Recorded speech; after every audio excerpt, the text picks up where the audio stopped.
Ça reste dans le fond du sujet. Ouais.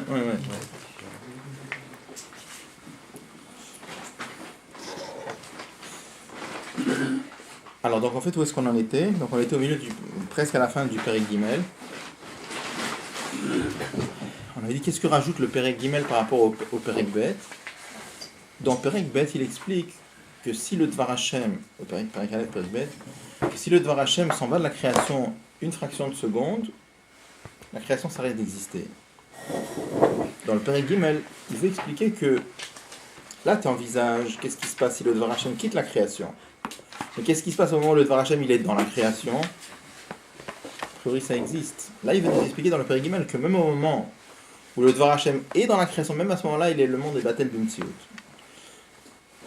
Ce qu'il appelle ici Ain Vef. Et Ain Vef, ça ne veut pas dire que ça n'existe pas. Encore une fois, on a parlé longuement la dernière fois sur le fait que Bitul, en Chassidut, c'est un peu comme en anglais. C'est-à-dire, Bitul, ça ne veut pas dire que la chose, elle n'existe pas. Ça veut dire que la chose, elle n'existe pas en tant qu'elle-même. On a vu plusieurs exemples. Je vais juste en reprendre un des exemples. Par exemple, Amot Simpachot Mikashio Bikli. On avait vu cette Mishnah dans Masechet Shabbat. Pour transgresser Shabbat au point de devoir amener un korban khatat, il faut sortir, pour chaque fois il faut un shio. Par exemple, pour de l'eau, normalement c'est un revit. Si quelqu'un sort un keli, dès qu'un keli même il est tout petit, il a déjà une ishtamshut, il a une utilisation qu'on peut faire, on est chayav dessus, on transgresse Shabbat, mais à Torah il faut amener un korban. Par exemple, si quelqu'un porte une aiguille Shabbat, c'est tout petit, il transgresse Shabbat comme s'il avait allumé un feu, d'accord? Qu'est-ce qui se passe maintenant si quelqu'un sort un chatsi shio? Les objets de la Torah, il les sort en quantité, la moitié, enfin moins que le shio. Là, il transgresse Minatora, mais il ne doit pas amener de korban. Chatsi shio a sur Minatora. Donc il transgresse, mais il n'y a pas de korban, il n'y a pas de chiyuv mita à l'époque où il pouvait y avoir un chiyuv mita. Qu'est-ce qui se passe maintenant si quelqu'un sort un demi-révit d'eau dans un verre? Alors théoriquement, on devrait raisonner comme ça. Sur le demi-révit, il a sorti la moitié de la quantité, il n'y a pas de korban. Mais comme il a sorti un verre c'est un objet, il doit amener un korban. Le din c'est non, il n'est pas tour. Pourquoi? Parce que le verre est batel par rapport à l'eau. C'est quoi le verre est batel par rapport à lui? Dans sa tête, ce monsieur, il ne cherche pas à sortir un verre, lui il veut sortir il veut sortir de l'eau. Et comme porter de l'eau c'est impossible sans un verre, pour ça il porte le verre, mais sa kavana c'est pas de porter un verre, sa kavana c'est de porter de porter de l'eau. Donc à ce moment-là, le verre, il n'est pas là en tant que verre, il est juste là en tant que support de l'eau. On avait imaginé, c'est impossible, mais imaginons, c'est juste pour essayer d'illustrer, imaginons que quelqu'un ait des yeux à l'achik, c'est-à-dire que quelqu'un ait des yeux avec lesquels il voit physiquement les choses comme la lacha le voit. Bon, c'est impossible, mais admettons. Eh bien, il ne verrait pas un verre. Il verrait quelqu'un qui porte de l'eau avec un support. Il ne verrait pas le verre en tant que verre. Pourquoi je mets ces exemples-là? Donc ça veut dire que le verre, il est batel. Ça veut dire qu'il n'y a pas de verre. Il n'est pas là en tant que verre, il est là en tant que support de l'eau. La même chose aussi, on avait dit comme ça. Et étant donné que le monde, fondamentalement, c'est une impossibilité totale. C'est-à-dire que ça ne peut pas exister. Et même au moment où ça existe, ça ne peut toujours pas exister. C'est impossible. On avait expliqué très longuement que la notion de monde, c'est impossible. Et pas seulement ça n'a aucun sens. On a dit que c'est quelque chose de plus aberrant encore que un éléphant qui passe par le trou d'une aiguille sans affiner l'éléphant et sans élargir le trou de l'aiguille. Juste la notion de monde, ça ne veut rien dire, ça n'a aucun tochen. Je veux dire que dans l'Église, dire que le moussak de Bitoul, il est le même dans plusieurs sujets. C'est déjà pas évident, c'est un ridouche. Ça veut dire par exemple que Bitoul pour Shabbat et Bitoul pour Issour Ve'eter, c'est la même Nekuda à chaque fois. Ah non, là-bas, c'est pas pareil. Ah, c'est pas pareil. Non, là-bas, dans Issour Ve'eter, c'est autre chose. Ou dans Bitoul Reshuyot, dans le Rouvin, ou pour Pessah, ça veut dire que c'est le même moussag. Ça dépend. Ça dépend. Dans Bitoul Chametz, par exemple, c'est une marque qui est Rishonim, c'est quoi Bitoul? Donc là, ça sera pas. Il y a beaucoup de choses dans lesquelles, par exemple, dans Shabbat, il y a d'autres endroits, par exemple, quand tu dis que normalement, en Shabbat, quand on trie, on n'a pas le droit d'enlever le mauvais du bon. D'accord?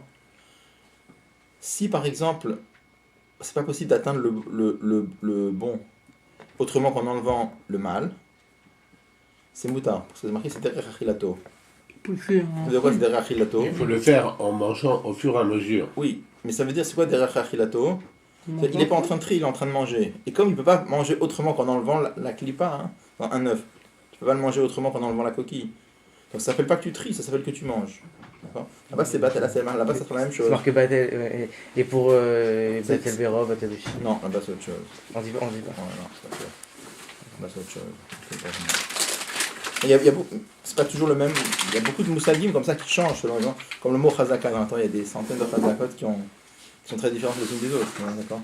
Bitoul aussi, c'est pas toujours la même chose. Il y a beaucoup d'endroits où c'est la même chose. Ça dépend de quoi on parle. Donc,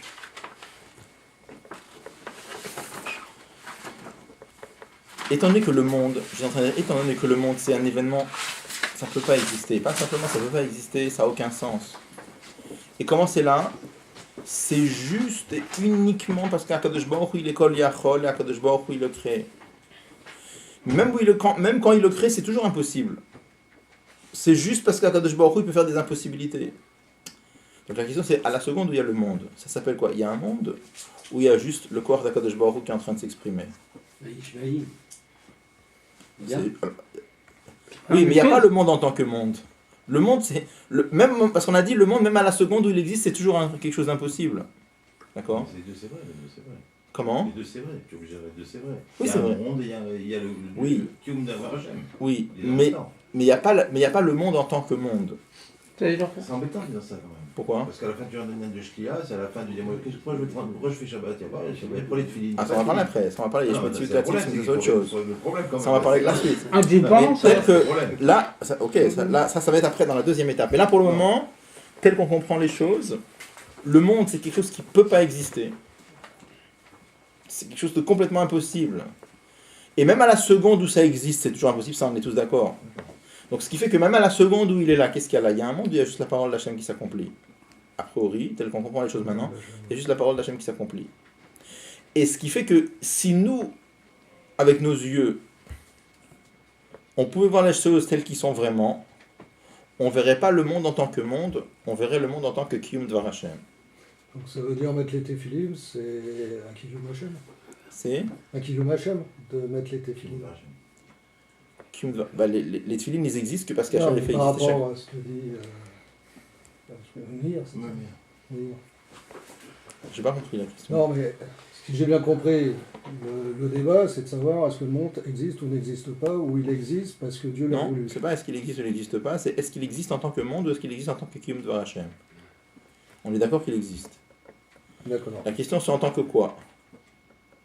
Si je reprends par exemple l'exemple du Chaliar de la Donc dernière fois. s'il existe, c'est que Dieu l'a voulu. Donc si Dieu l'a voulu, c'est qu'il a voulu que les Juifs mettent les téphilim. Donc en C'est fait, pour ça qu'il le fait ça exister. devient un faux débat, puisque c'est lui qui l'a voulu. Ah, c'est sûr qu'il a voulu en faire pas. Non mais c'est ça, non mais c'est par rapport à la question de savoir, mais alors pourquoi les téphilim, pourquoi... On voit pas la différence. Le monde en tant que monde et le monde en tant que Kiyum Dvar Hashem, on voit pas. On comprend pas. Quel exemple je peux donner pour faire sentir? C'est pas facile à faire sentir. Ce qu'il dit c'est très clair, mais je sais pas comment le faire passer. C'est pas Pourquoi facile. voir le monde entier? Voyons un homme, un être humain, rien qu'un être humain. C'est d'une telle complexité que ça peut pas filer des dizaines d'années, c'est pas possible. C'est encore autre chose. C'est encore autre chose. J'essaye de trouver un.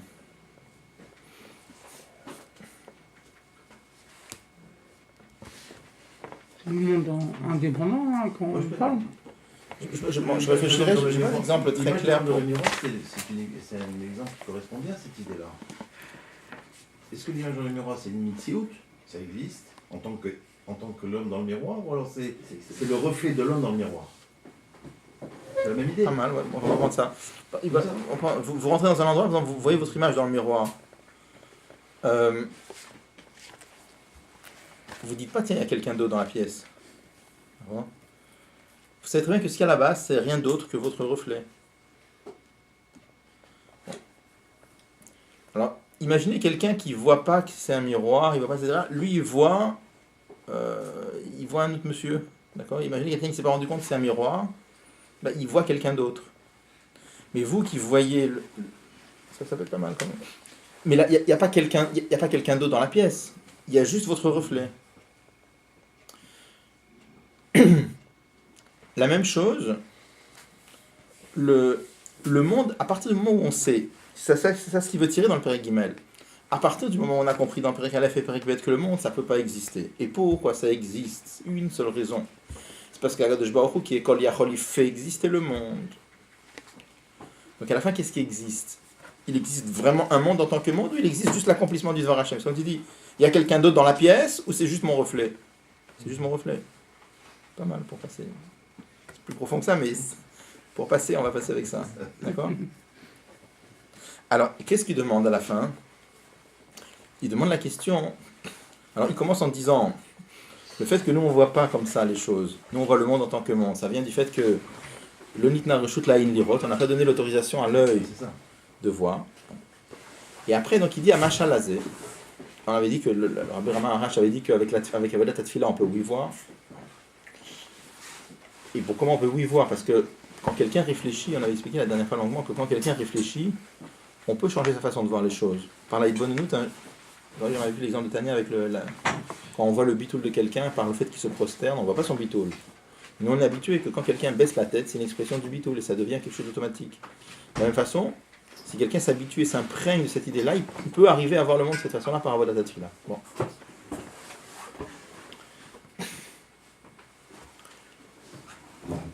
Donc il dit à Machal Lazé, il donne l'exemple de la lumière du soleil.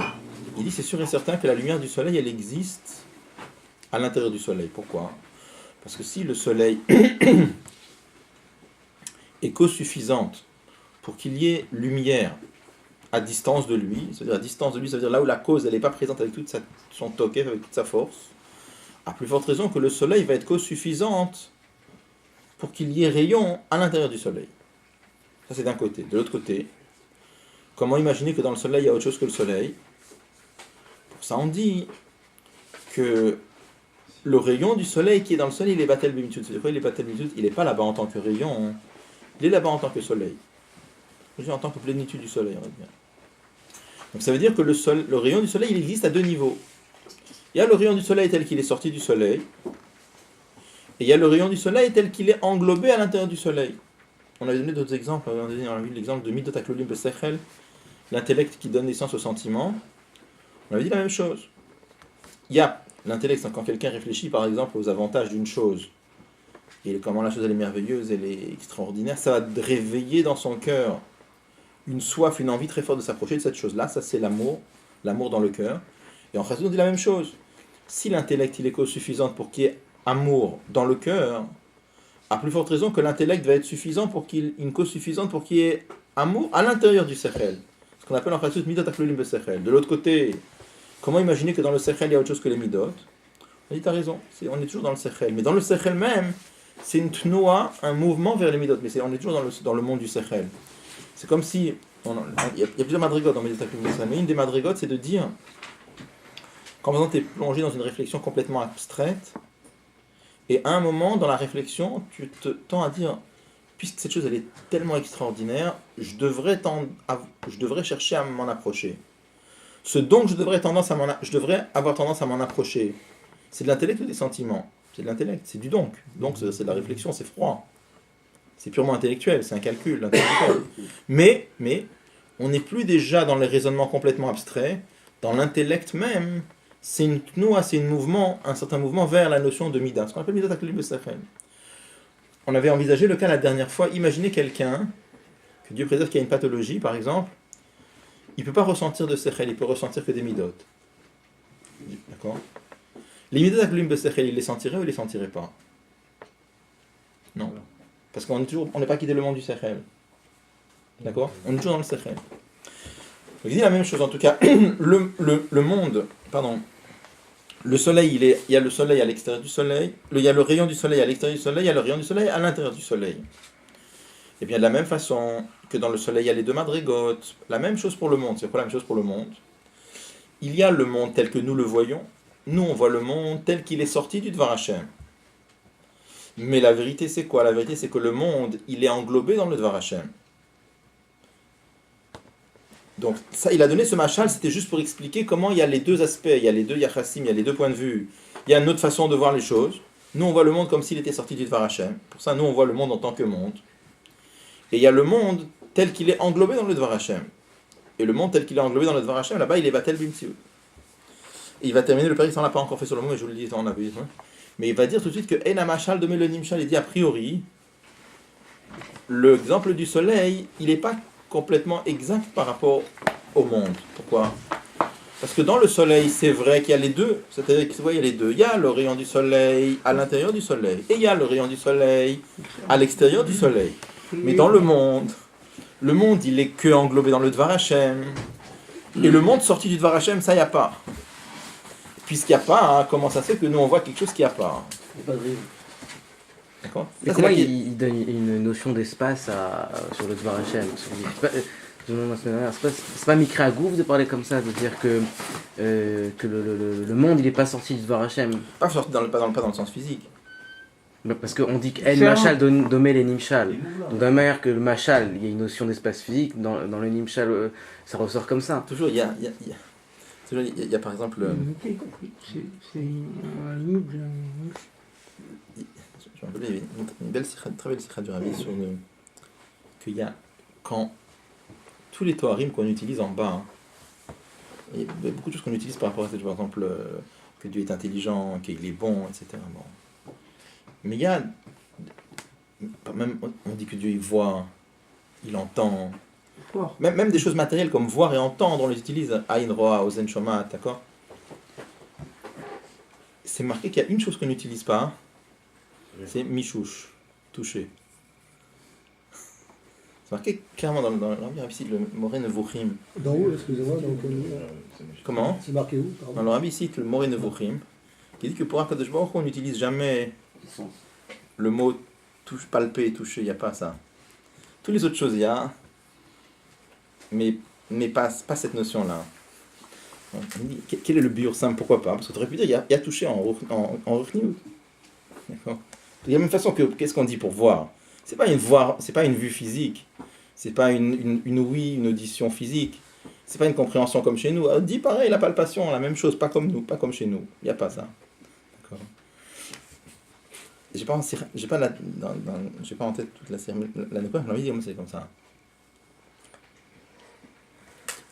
Quand on dit comme ça qu'il faut être mafshit advarim et gashmutan, qu'il faut dépouiller les choses de leur matérialité, ça veut dire, quand tu dis voir par exemple, il y a la notion de voir qui veut dire quelque chose de spirituel. Voir, ça veut dire percevoir quelque chose d'une certaine façon.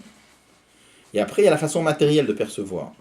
Donc, dit comme ça, il y a deux choses. Il y a le support matériel par lequel ça passe, et il y a la notion. Chez Akadosh Baruch Hu, il n'y a que la notion, mais il n'y a pas le support matériel. Et pareil pour l'audition et pareil pour tout. Donc, qu'est-ce que ça veut dire, les choses en spirituel? Enlève l'enveloppe matérielle et prends que le sens spirituel. Mais là, dans la notion de toucher, il n'y a que le côté matériel, il n'y a pas de spirituel dedans. Donc il ne peut pas y avoir les mains à cette chose-là. D'accord?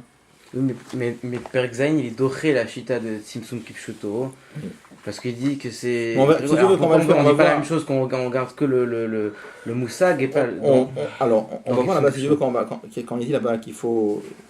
que c'est Mikri Agouf, on verra que c'est pas comme on comprend d'habitude Mikri Agouf. Si tu veux, on va y arriver. Bon. Quand il dit ils sondent tous les êtres, ils sondent, c'est pas toucher ça? Non. Le seul endroit où je peux avoir touché, c'est Nishika. Mais Nishika, c'est touché. Il y a un contact. Nishika, c'est clair. Maintenant, le problème, c'est qu'on prend le temps de Et que mouché. Il faut voir le mot Nishika quand même. Parce que là, Nishika est Peut-être Neshiki, on va dire qu'il embrassait les tzadikim. Bon. Nishika, c'est touché quand même. Non, Neshika, ça veut dire une expression d'amour. Dans le monde matériel, ça passe par quelque chose de matériel et en haut, non. Il y a une notion, un rêve de toucher quand même. Toucher, c'est pas... Tel que c'est ici, oui, mais tel que c'est en spirituel, non. Non, c'est sûr. Bon, alors. Le Talmud, c'est la halakha. La halakha. Meshika. Ce qui a été dit là, non? Non. Non, j'ai entendu ça. C'est la halakha. Alors. Si vous allez répondre. Donc, où est-ce qu'on en est? On en est qu'il demande la question a priori Eina Machal Domé le Nimshal. Il demande a priori dans le rayon du soleil, il y a les deux matzavim, il y a les deux madrigotes, il y a le rayon tel qu'il est dans le soleil, il y a le rayon tel qu'il est sorti du soleil. Et tu m'as dit que nous, dans le monde, la vérité c'est que le monde il est englobé dans le Dvar Hashem, et nous on voit le monde comme s'il était sorti du Dvar Hashem. Et le Rabbi demande, mais en vérité le monde il n'est pas sorti du Dvar Hashem. Puisqu'il n'est pas sorti du Dvar Hashem, comment c'est possible que nous on le voit comme ça? C'est comment ça se fait que nous on voit quelque chose que ça n'a jamais existé? Une chose pareille. D'accord? Et il va répondre, l'agdim zé, pardon, la vinze yesh l'agdim. Pour comprendre ça, il faut d'abord expliquer d'autres choses. Alors, Michel demande, on va en parler, il dit, mais en vérité, il a déjà répondu avant la question. Il a demandé déjà, il dit, le fait que nous, on ne voit pas le Dvar Hashem, pardon, le fait que nous, on ne voit pas le monde Batel, c'est parce qu'on voit l'onitan reshut la'ain lirot. On n'a pas donné la possibilité à l'œil de voir le Dvar Hashem. Alors, a priori, je disais que le Rabbi, dans une séquence, peut-être on la fera dans les textes, je sais pas, on va voir si on va la faire ou non, on va la voir si mieux à la fin de Périk Dalet. Le Rabbi dit que la réponse qu'il va donner à la fin du Périk Dalet, elle reste même d'après ce qu'il a dit, ce qu'on a dit avant dans Périk Gimel, que l'onitan reshut la'ain, ça reste aussi, ça ne s'efface pas. Mais ce que je veux dire, c'est qu'a priori, ça renforce la question même, presque. Pourquoi ça renforce la question? Parce que regardez, qu'est-ce qu'il dit? Il dit, on ne comprend pas comment cette réponse, elle reste à ce stade-là. Pourquoi? Il dit, et étant donné qu'on n'a pas la possibilité de voir le Dvar Hashem, c'est pour ça qu'on voit le monde en tant que monde. On ne comprend pas du tout. Alors dans ce cas, tu ne peux même pas voir le monde dans ces cas-là. Puisque le monde en tant que monde, il n'existe pas. Le monde, il n'existe que englobé dans le Dvar Hashem. Alors si tu ne vois pas le Dvar Hashem, tu devrais, même le monde, tu ne devrais pas voir non plus.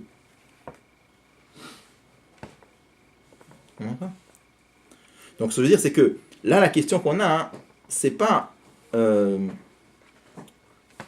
question. Toi, tu as demandé la question, mais il a déjà répondu. Alors je te dis, cette réponse, elle est insuffisante. On la comprend pas du tout. Et le Rabbi va nous dire que en vérité, elle reste. Même d'après le biur de Périk Dalet, ça reste. On verra comment. Alors.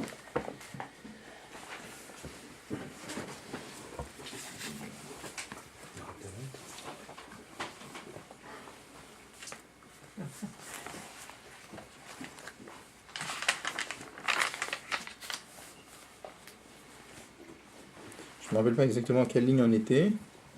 On a fini. On a fini. On avait dit, pour Tsari l'Agdim, on avait dit.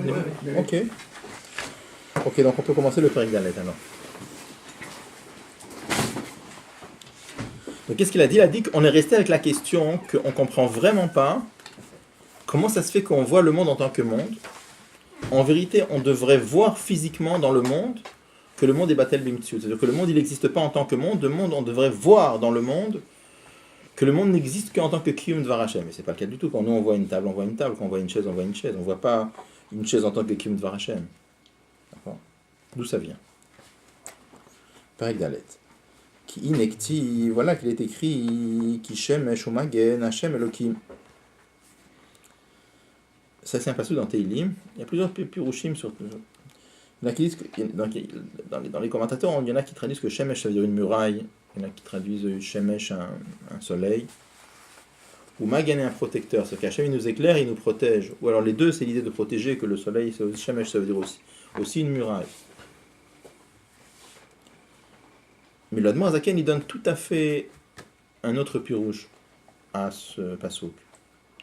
Il traduit comme ça que les deux noms de Dieu, Hachem et Elohim, sont comme Shemesh ou Magen, comme le soleil et son bouclier. Ça veut dire qu'il y a un bouclier autour du soleil qui affaiblit les rayons du soleil. Et dans ça, c'est marqué que les créatures ne pourraient pas exister, ils seraient brûlés. C'est peut-être la couche d'ozone, enfin je ne connais pas du tout ces notions-là, mais bon. En tout cas, physiquement, il y a quelque chose autour du soleil qui font que ça affaiblit le truc, c'est au cours de la Terre, enfin, je ne sais pas comment ça marche. Alors. Excusez-moi, c'est un télim? Ouais. Alors, Pirouche Magen, il dit qu'est-ce que ça veut dire le mot Magen? C'est pas simplement que Dieu nous protège, comme on traduit habituellement, mais il dit Magen hu nirtak la shemesh. C'est un bouclier, une gaine autour du soleil. La gaine pour protéger, chez Yochloas Abriot le savlo, pour que les créatures puissent supporter les rayons du soleil. Comme nos maîtres disent, a-t-il l'avo que quand Machar viendra, Akadosh Baruch Hu motzi chama minarteika, Dieu va faire sortir le soleil de sa gaine.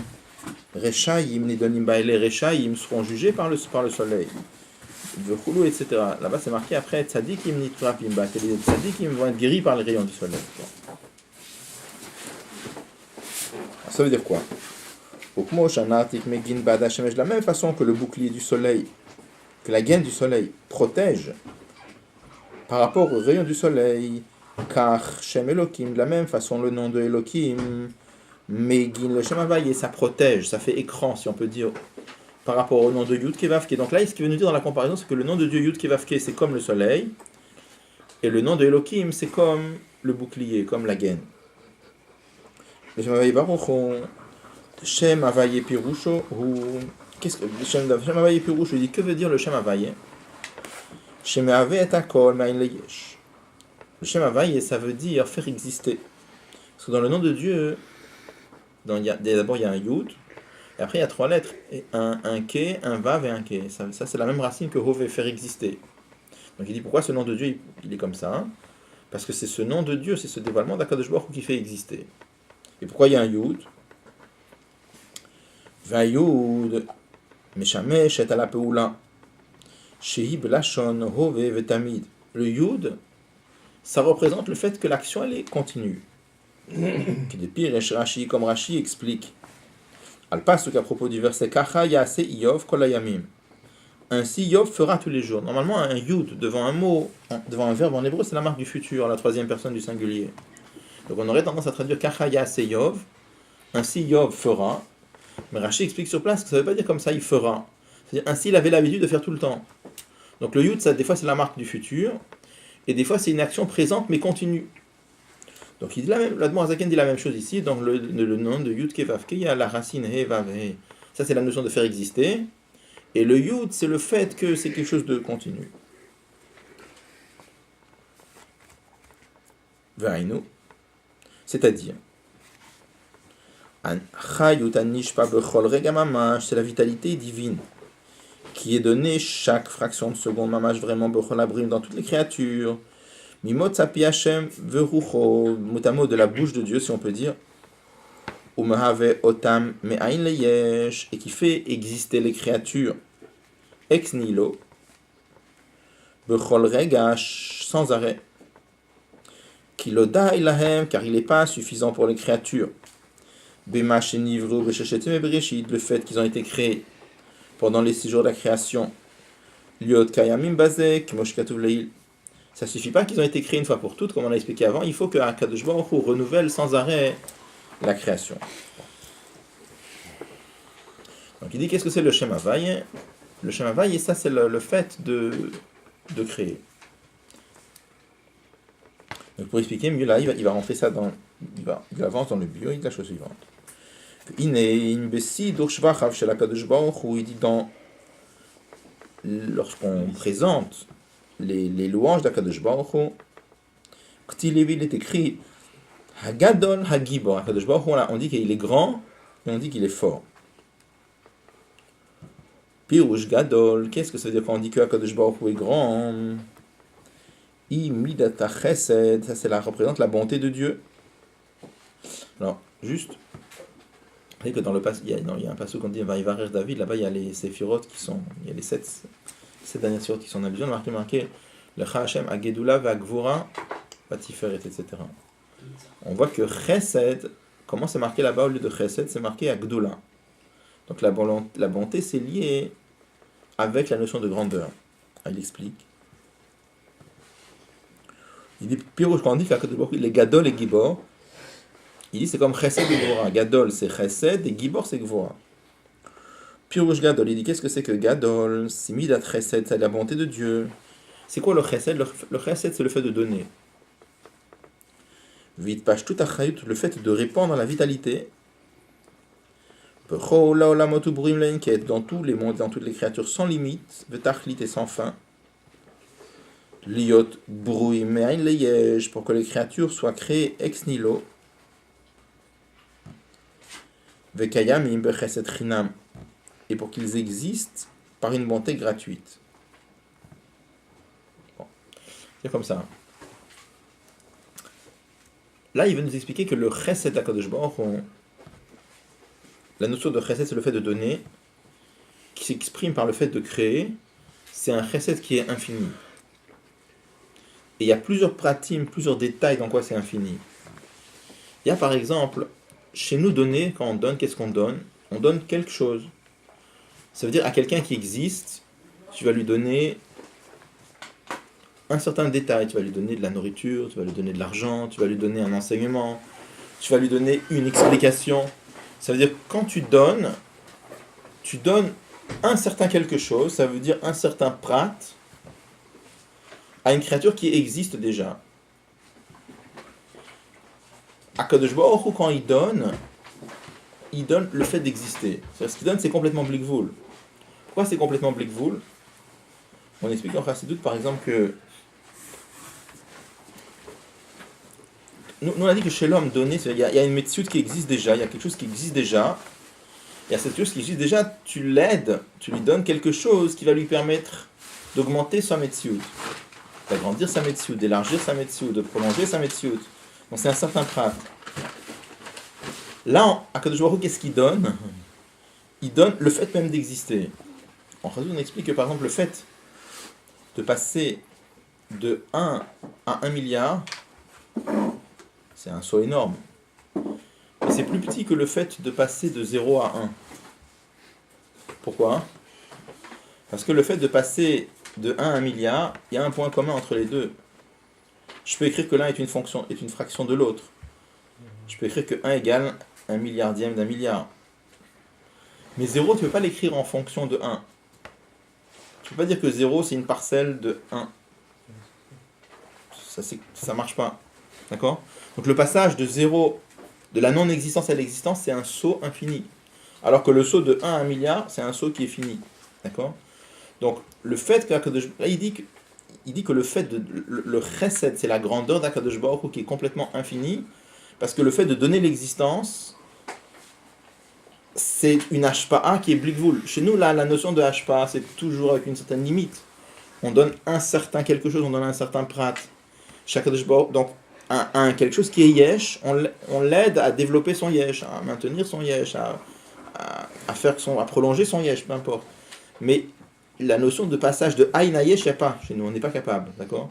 C'est pour ça que notre hashpa'a à nous, elle est toujours gvulite, elle est toujours avec une certaine limite, alors que la hashpa'a d'Akadosh Baruch Hu, quand il donne, c'est une influence qui est blikvoul. À part ça, il y a les blikvoul dans autre chose encore. Il dit qu'il donne à des créatures sans fin.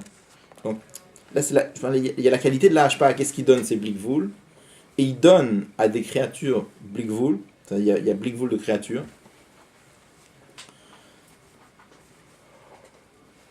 Et il donne bechesed chinam. Ça veut dire qu'il donne complètement gratuit. C'est-à-dire qu'il y a aucune raison pourquoi il donne. Quand un homme il donne, quand il donne parce que il trouve que, ou bien que l'autre il a un certain mérite, ou bien que même si quelqu'un est très très bas, il va quand même trouver qu'il faut donner, parce que lui, il a une certaine bonté qu'il veut donner. Là, c'est chinam, c'est complètement gratuit. C'est Akadosh Baruch Hu, il donne simplement gratuitement. Donc ça, c'est complètement blikvoul dans tous les sens. On peut le relire dans les mots. Regardez. Au Pirush Gadol, quand on dit qu'Akadosh Baruch Hu, il est gadol, c'est quoi? C'est midat chesed v'it pashtut achayut b'chol abrim, b'chol haolamot ubrim lenketz. C'est le fait de donner sa bonté, de répandre sa bonté, la vitalité dans tous les mondes et dans toutes les créatures sans limite. Ça, c'est la quantité. Et la qualité, c'est quoi? C'est liot brouim aïn leyesh. Pour qu'ils existent ex nihilo. Ça, c'est blikvoul, c'est un saut blikvoul. Le kayami, mais qu'ils existent. Le chesed chinam. Venikret gdoula. Et on appelle ça la grandeur d'Hachem. Pourquoi? Ki ba migdoula toshel HaKadosh Baruch Hu birvodo be'atzmo, parce que ça vient de la grandeur d'HaKadosh Baruch Hu lui-même. C'est-à-dire que la notion de pouvoir créer yesh me'ayin, ce passage à blikvoul, ça vient du blikvoul d'HaKadosh Baruch Hu qui n'a aucune limite. Et il n'y a que lui qui peut créer. C'est-à-dire toute la notion de créer ex nihilo, ça n'existe pas dans la création, ça n'existe pas chez les créatures. Il y a un midrash dans la Chassidut, c'est marqué si tous les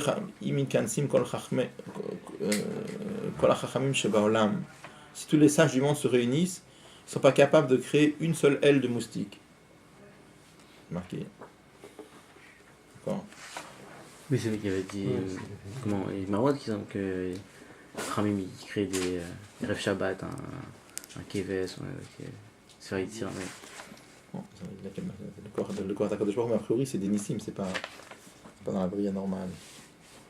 Mais quand il dit ici Bechizet Rinam, il fait une allusion au premier instant de la création, parce qu'aujourd'hui dans les créations, on apprend beaucoup qu'il y a un Tnaï quand même, que c'est Torah Misot, il n'y a plus de Bechizet Rinam maintenant, c'est nous qui accomplissons le. Là, À vérifier, j'ai compris, j'ai compris. dire. À vérifier. Il y a des clones. Les clones, on peut cloner. C'est pas ex nihilo. C'est pas ex nihilo. Ah oui. Mais bon, c'est C'est une fabrication. Même avec le veau qui était créé Le dans la moustique. Shabbat, c'est avec la parole qui existe Le moustique, déjà. Personne n'a on l'a collé. inventé ces mots-là. On utilise une force qui existe déjà. Faut voir, je connais pas. Faut regarder là-bas comment c'était, mais a priori c'est pas fait partie du Teva normal des choses, quoi. les Chinois.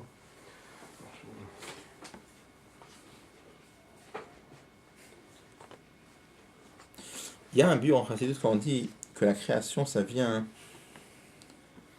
de la touche à la Kadosh Baruch Hu birvodo be'atzmo.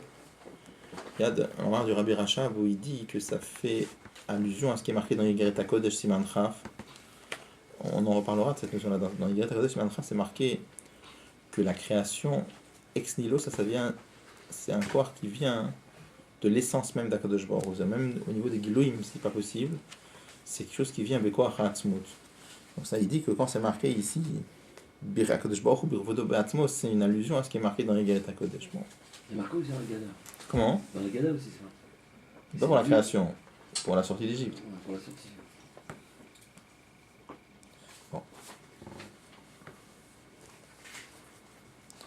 Qui gade Hashem ou Moul.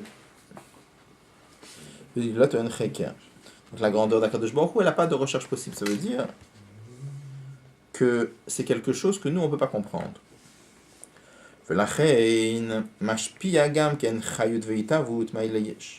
Puisque la bonté d'Akadosh Baruch Hu, elle est infinie, c'est pour cela qu'il donne la création, mais Aïn Leyesh, le Lamot Brouim, Enket, à des créatures sans nombre, Sheteva Atov le Eitiv, parce que la nature du bien, c'est de faire le bien. Donc là on parle du Chesed d'Akadosh Baruch Hu. Donc la nature du Chesed, c'est de faire le bien. Puisque la nature du Chesed, c'est de faire le bien, donc il dit ce Chesed d'Akadosh Baruch Hu qui est infini, il s'exprime avec un Chesed infini. C'est quoi le Chesed infini? C'est qu'il ne donne pas un certain détail, mais il donne l'existence même. Ce Chesed, il a été créé par Dieu. Oui. Alors c'est-à-dire quoi, que la nature du bien, c'est du bien, puisque Akadosh Baruch Hu, il a voulu. Il était complètement débrouillé de toute. Oui, mais Akadosh Baruch Hu, il a voulu avoir cette mida-là. Il a voulu que cette mida, elle ait ce teva-là. C'est pas que c'est comme ça, obligé. D'accord? Tous les attributs de Dieu, quand on parle des attributs de Dieu, il les a parce qu'il a bien voulu les avoir, c'était pas obligé. Mais ça se concrétise comment sur ce bas monde? Par la création avec Nilo. Le fait qu'Akadosh Baruch Hu crée le monde. C'est-à-dire que c'est un cadeau qu'il nous a donné? Alors, Et si c'est du recette, c'est un cadeau. oui. Non, le cadeau il peut être relatif, ça dépend dans quelle partie du monde on est. Oui. Mais. Vous voulez dire que c'était pas un cadeau, ça voulait dire? Pour certains, peut-être pas. Il y a une Gemara. Il y a une Gemara qu'on amène et Ah qu'on oui, explique c'est en pour ça. Chassidut. C'est marqué qu'il y avait toute une discussion pour savoir si c'était marqué Noach lo l'adam chez Nivra ou Noach lo l'adam chez l'Onivra. Est-ce que c'était mieux pour l'homme d'avoir été créé ou c'était mieux de ne pas avoir été créé? Et c'est marqué Nimno ve Gamrou, que la conclusion ça a été Noach lo l'adam chez l'Onivra. Ça aurait été mieux de ne pas être créé.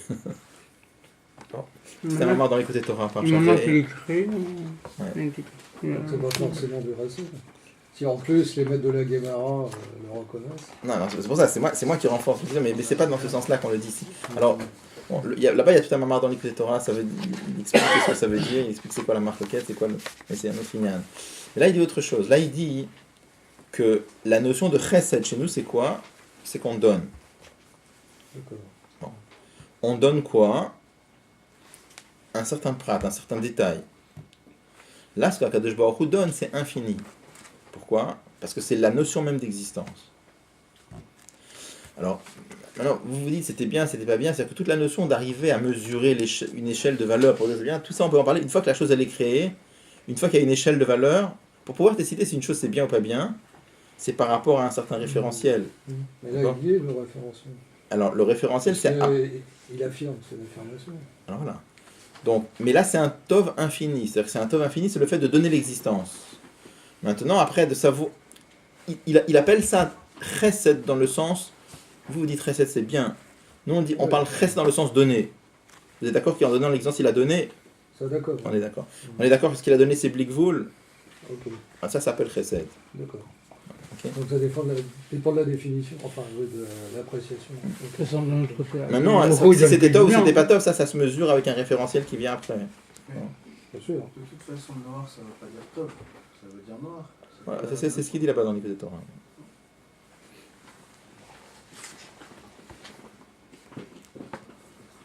C'est toujours la définition qu'on donne d'un mot hébraïque, en fait, par rapport à son environnement. Là, c'est sûr que c'est sur noir. Dans Bereshit, c'est marqué Vayar Elokim. Dieu a vu, tout ce qu'il a fait, c'était très bien. Ouais, ça...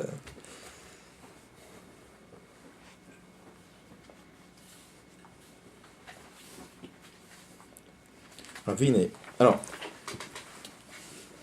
je veux dire où est-ce qu'il veut arriver là? Là, il a commencé à dire que dans le Sidur Shvachav chez la Kadosh Baruch Hu, quand on parle des louanges de la Kadosh Baruch Hu, on parle de Gdoula. La Gdoula, c'est le fait de donner. Maintenant, il n'a pas encore dit, mais il va le dire après. On va voir qu'il y a un Gvura. On dit Agadol à Gibor. C'est quoi Gvura? Gvura, c'est au fait, c'est le contraire de donner. Pour retenir. C'est le fait de retenir. Comme. C'est marqué, maintenant, c'est une guimara qu'on amène vraiment dans ma Safet Yoma. C'est marqué là-bas que Moshe Rabbeinu, dans Parashat Ekev, il dit à Kadosh Baruch Hu, il est Agadol à Gibor Vanora. Il est grand, il est fort, il est redoutable. Et la Gemara s'interroge sur le fait que Daniel, il a dit Agadol Vanora. Il n'a pas dit à Gibor. Et la Gemara explique parce que Daniel, il avait un argument. Il a dit, Daniel, il avait, si on peut dire, un argument envers Kadosh Baruch Hu, si on peut dire, il avait dit Goïm mishtabdim bebanav. Il dit que voilà que les goïm ils prennent en esclave ses enfants et lui il se tait. Ayek vorotav, où est la force de Dieu? Et la Gemara répond hen gvorotav. Ça c'est la force d'Akadosh Baruch Hu. Ça veut dire quoi? Le fait qu'Akadosh Baruch Hu, c'est sûr et certain que quand il voit qu'on met en esclavage ses enfants, Kaviachol, ça lui fait de la peine, et il se retient, le fait de se retenir, ça s'appelle gvorotav. Qu'est-ce qu'on voit que la notion de gvura, c'est se retenir. Comme on voit dans Pirkei Avot, on dit Eizeu Gibor, Akovesh et Titzro. Celui qui est le fort, c'est pas celui qui va faire la guerre, etc. Le fort, celui qui retient ses envies. D'accord? Donc à Kadosh Baruch Hu, c'est sûr et certain que quand Goïm Mishtabdim Bebanav, ça n'est pas indifférent. Et quand même il se retient, ça s'appelle. On a dit Hen Gvorotav, ça c'est la Gvora. D'accord? Donc ce qu'on va voir ici, c'est que Yash Kadosh Baruch Hu, Hagdula, c'est le fait de donner, comme on l'a expliqué, donner le Enketz. Et Gibor, c'est au contraire le fait de retenir. D'accord? Ce qu'il veut expliquer là, dans la suite, deux choses. Il veut expliquer comme ça. De la même façon que la Gdula d'Akadosh Baruch Hu, comme on l'a dit, c'est quoi la Gdula d'Akadosh Baruch Hu? C'est créer Yesh Me'ayin. C'est quelque chose qu'on peut absolument pas comprendre. Et on verra pourquoi on ne peut pas comprendre.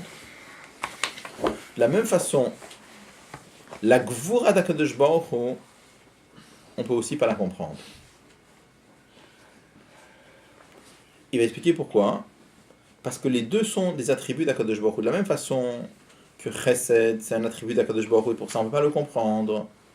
De la même façon, Gdula, Gvura, le fait de retenir, c'est aussi un attribut d'Akadosh Baruch Hu. Et de la même façon qu'on ne comprend pas l'autre, on ne comprend pas celui-là non plus.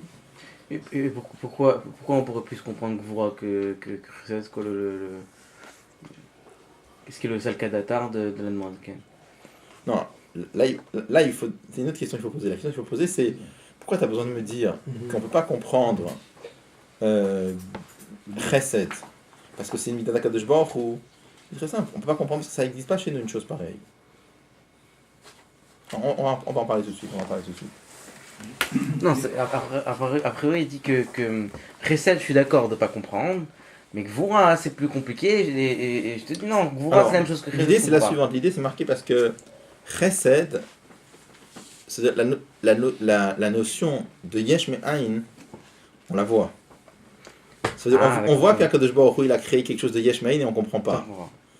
Après, Gvura, c'est à partir du Yesh, et donc là... Je vois qu'il y a un monde qui a été créé Yesh Me'ain, donc ça, c'est facile à comprendre que je vois qu'il y a la bonté d'Akadosh Baruch Hu qui s'exprime à travers la création, ça je vois, et je vois que je ne comprends pas comment ça marche, Yesh Me'ain, ça je vois, d'accord.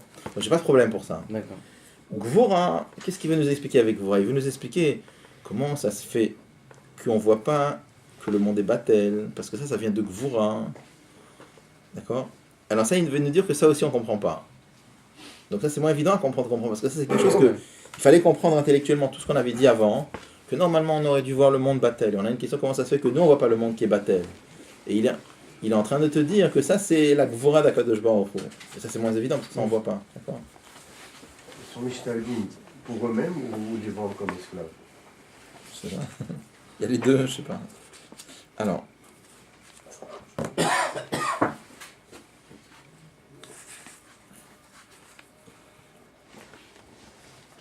Certainement, la notion de Yesh Me'ain, c'est pas quelque chose de compréhensible du tout, donc je vois pas très bien où est-ce qu'on avance. Comment Puisque le Makor de Yesh Me'ain, c'est Chesed et que c'est complètement de l'entendement humain.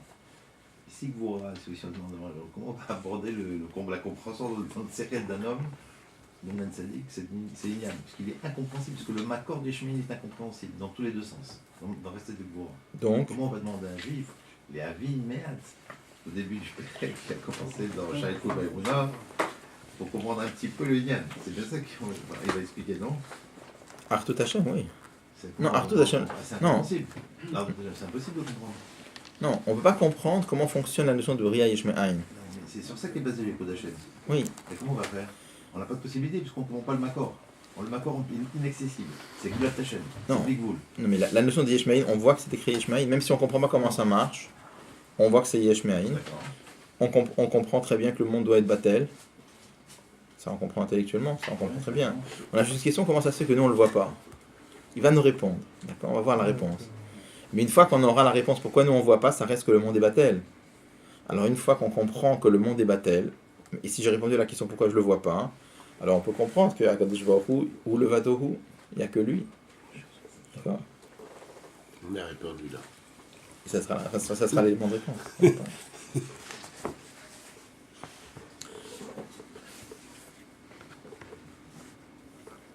Alors.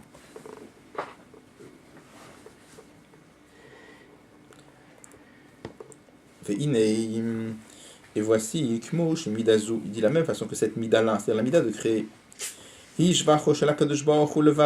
une louange qui est que chez Dieu, comme on l'a dit tout à l'heure, que les créatures ne sont pas capables de créer. Ça n'est pas dans la possibilité d'aucune créature de donner l'existence ou de donner la vitalité à une créature.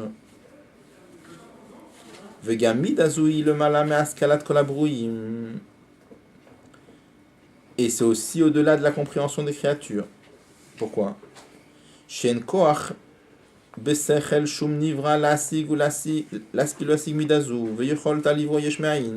Aucune créature ne peut comprendre cette possibilité, cette capacité de créer Yesh Me'ain, ou l'architecture de faire vivre.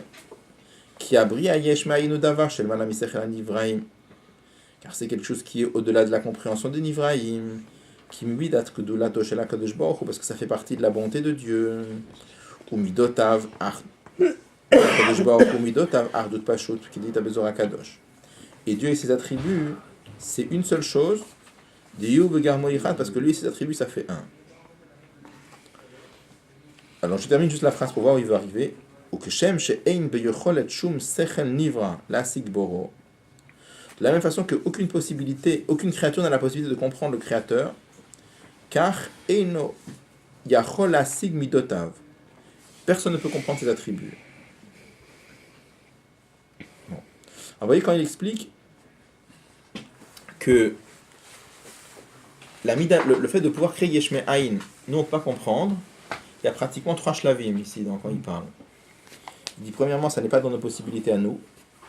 Et alors quelque chose qui n'est pas dans nos possibilités à nous, ça veut dire, nous quand on essaie de comprendre quelque chose, quand tu dis on veut comprendre la volonté, on s'imagine tout de suite la volonté comment c'est chez nous. Tu parles de création Yesh Me'ayin, si tu veux comprendre ça, la première chose on va essayer de s'imaginer chez nous. Mais chez nous il n'y a pas. Donc comme il n'y a pas, on ne peut pas comprendre. Mais ça c'est pas encore suffisant, il va plus loin. Pourquoi c'est pas suffisant? Parce que ça c'est une impossibilité technique. Qu'est-ce que j'appelle impossibilité technique? C'est-à-dire, étant donné qu'il n'y a pas la notion de Yesh Me'ayin chez nous, pour ça on ne peut pas comprendre. C'est-à-dire, l'homme ne peut s'imaginer les choses qu'à travers des notions qu'il comprend. Comme l'a dit l'Avdot Tenki, je veux dire, un ordinateur il peut travailler qu'avec des notions qu'il a. S'il y a des informations que tu lui as pas rentrées, il ne peut pas travailler avec. De la même façon chez nous, la notion de Yesh Me'ayin dans notre système à nous il n'y a pas. Puisqu'il n'y a pas, on ne peut pas comprendre. Mais ça ne veut pas encore dire que le Inyan il est complètement nifla. Tu peux dire il n'y a pas chez nous, donc techniquement comme il n'y a pas chez nous, c'est pour ça qu'on ne comprend pas. Après il te dit, mais c'est plus que ça, beaucoup plus que ça, c'est pas juste que techniquement il n'y a pas chez nous. Il dit c'est que ça en vérité, c'est au-delà de la compréhension des créatures. Mais après il te dit, peut-être c'est pas dans la compréhension des créatures, mais il y a peut-être un certain niveau de sechel qui plus haut qui aurait pu comprendre. Il n'y a aucun sechel qui peut comprendre ça. Pourquoi? Parce que c'est un attribut d'Akadosh Baruch Hu. Et les attributs d'Akadosh Baruch Hu avec Akadosh Baruch Hu lui-même, ça fait un. Comme on l'expliquera plus tard. De la même façon que Akadosh Baruch Hu, on ne peut pas le comprendre, pas parce qu'on n'est pas assez intelligent. Akadosh Baruch Hu, on ne peut pas le comprendre parce qu'il transcende complètement toute la notion de Sechel.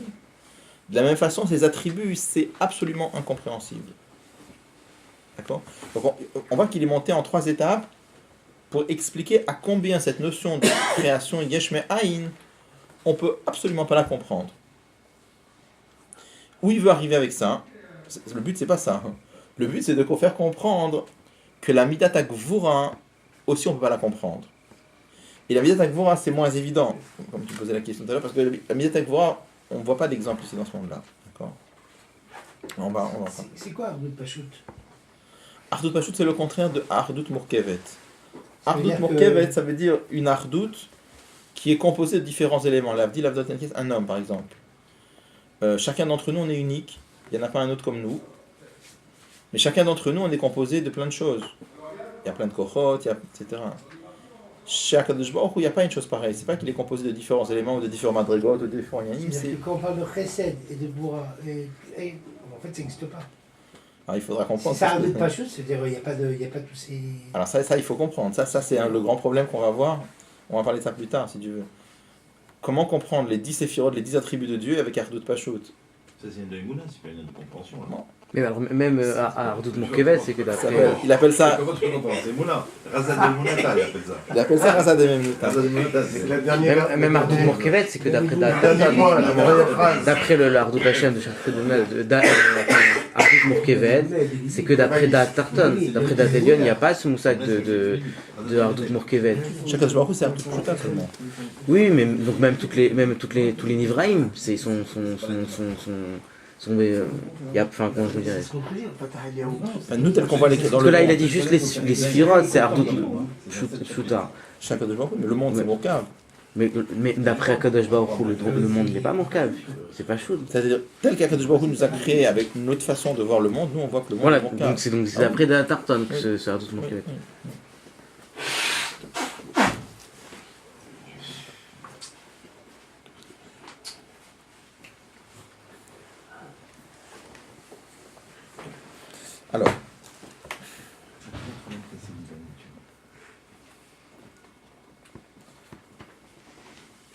Alors, car, on est 4 lignes avant la fin.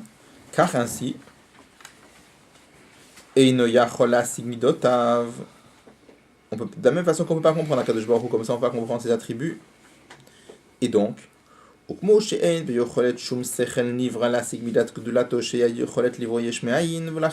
la même façon qu'on ne peut pas comprendre la mida de chesed qui est de créer quelque chose ex nihilo et de lui donner la vie, qui est dirtive comme il est écrit Olam chesed ibane, que le monde est construit par la bonté de Dieu, car mamash, ainsi vraiment, en beyochol tolasig midat gvurat shel HaKadosh Baruch Hu. on ne peut pas comprendre la Gvura d'Akadosh Baruch Hu.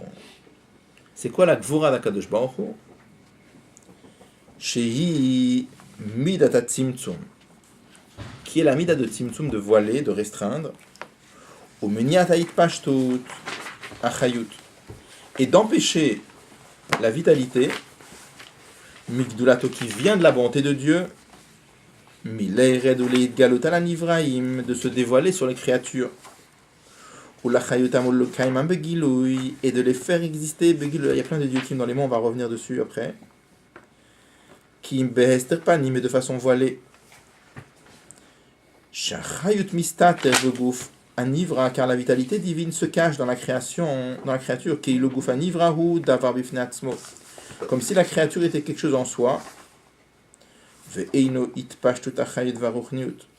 ça n'est pas un prolongement de la vitalité divine. Bon. Il y a plein de diukim dans la chaîne. Mais je veux dire, où est-ce qu'il veut arriver?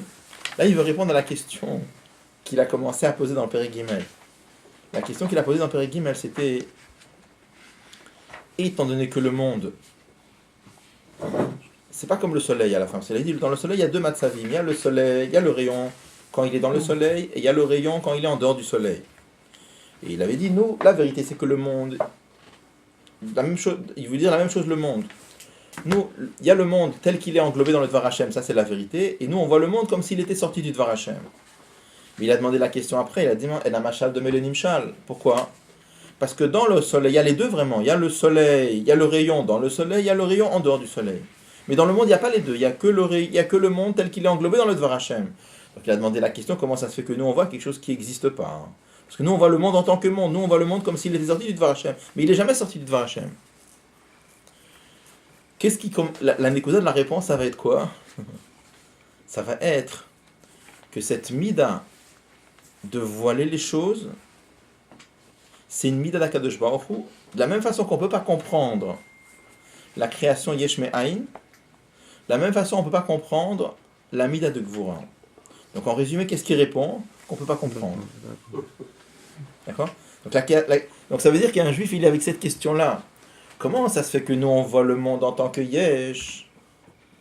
Ça veut dire nous, on voit le monde en tant que monde. Normalement, étant donné que le monde en tant que monde, ça n'existe pas, nous, on devrait voir le monde tel qu'il est kaloul dans le Dvar Hashem. Qu'est-ce qu'il répond? Ça, c'est la mida de Gvura d'Akadosh Baruch Hu. De la même façon qu'on ne comprend pas Akadosh Baruch Hu, on ne comprend pas ses attributs. Donc on ne peut pas comprendre ça. Donc ça veut dire qu'on ne peut pas comprendre Abraham et Yitzhak et Yaakov. Parce qu'Abraham était Chesed, Yitzhak. On parle de la Gvura d'Akadosh Baruch Hu, ça c'est. Oui, mais il y a plusieurs madrigas dans la Gvura. Il y a des niveaux de Gvura qu'on peut comprendre, il y en a qu'on ne peut pas comprendre. Mais cette Gvura-là, on ne peut pas comprendre. Est-ce qu'il n'a pas dit que de la manière que dans Chesed, comme c'est Yeshmaïn, on ne peut pas comprendre? Alors même dans Gvura, il y a un lien de Yeshmaïn que ça aussi c'est les manières. Alors on va. Là, je suis passé juste sur la Nekoda, on va revenir dans les détails. Pour la comparaison, il faudra revenir plus dans les détails pour toute cette comparaison entre Chesed et Gvura. Après, pourquoi vraiment on ne peut pas comprendre? Qu'est-ce qu'il y a de tellement de compliqué à comprendre dans le Tzimtzum? Qu'est-ce qu'il y a de tellement compliqué à comprendre dans le Tzimtzum? Il y a un rayon du soleil qui arrive, tu fermes la fenêtre, il n'y a plus de rayon de soleil. Qu'est-ce qu'il y a de compliqué à comprendre? Là, il dit c'est incompréhensible. Pourquoi c'est incompréhensible? A priori, il y a plein d'exemples chez les Nivraim de Tzimtzum. Tu m'as dit il nous dit comme ça, il nous dit de la même façon que la notion de Bria Yesh Me'ain. On ne peut pas comprendre ça, on comprend un peu qu'on ne peut pas comprendre parce que déjà on voit qu'il n'y a pas chez nous ça. Donc ça va. Mais la notion de Tzimtzum, il y a plein d'exemples de Tzimtzum. C'est Tzimtzum Arishan là qui parle. Ouais. Et c'est pas ferme la fenêtre, je dis de faire fermer la fenêtre. Ça c'est Tzimtzum Arishan. C'est pas Méniator, c'est. Là je parle de Tzimtzum Esther, c'est-à-dire on cache complètement le Inyan. D'accord? On cache complètement le Inyan. Alors il y a plein d'exemples qu'on donne. Oui, il y a Rav et Talmid, il y a plein d'exemples de Tzimtzum. Là il est en train de dire que cette mida de Tzimtzum, c'est un chevar d'Akadosh Baruch Hu, de la même façon qu'on ne comprend pas Akadosh Baruch Hu, on ne peut pas comprendre ce Tzimtzum. Pourquoi c'est tellement incompréhensible? La question sur Resed, pourquoi la question sur. C'est la même chose, c'est des midot d'Akadosh Baruch Hu qui sont Echad avec Akadosh Baruch Hu. Oui. Alors donc quel problème? C'est un calvaire. Si je ne comprends pas Resed, je comprends pas. Mida, c'est pas une mida qui est sortie d'Akadosh Baruch Hu. Vora, c'est une mida d'Akadosh Baruch Hu qui est Echad avec Akadosh Baruch Hu. Non, mais ce que je demande, je dis pourquoi cette mida de Tzimtzum c'est tellement incompréhensible? Si a priori, on a plein d'exemples de Tzimtzum dans la création, pourquoi c'est tellement incompréhensible? Yesh Me'ain, on comprend mieux, parce que Yesh Me'ain, il n'y a pas chez nous. Il n'y a personne qui peut créer la vie des langues. C'est marqué que si tous les Khamim de la terre se réunissent, on ne peut pas créer une aile de moustique. Donc ça, on comprend qu'on comprend pas hein, facilement. Mais la Mida de Tzimtzum, tu dis qu'on peut pas voiler quelque chose. Pourquoi c'est tellement quoi la grosse difficulté de voiler? Le fait qu'on voit pas le monde des caloules dans le. Ah bon, on va s'arrêter là. C'est comme s'il y avait le reflet du miroir sans le bonhomme qui se met devant. Bon, on va voir ça. Bon, si tu veux, on va. Là, on a lu les mots, mais il faut revenir dessus si tu veux. Donc, juste. Oh oui, alors, il y a Hanouka là, comment ça se. Donc. Il y a 2 dimanches. Non, 2 semaines, puisque dimanche.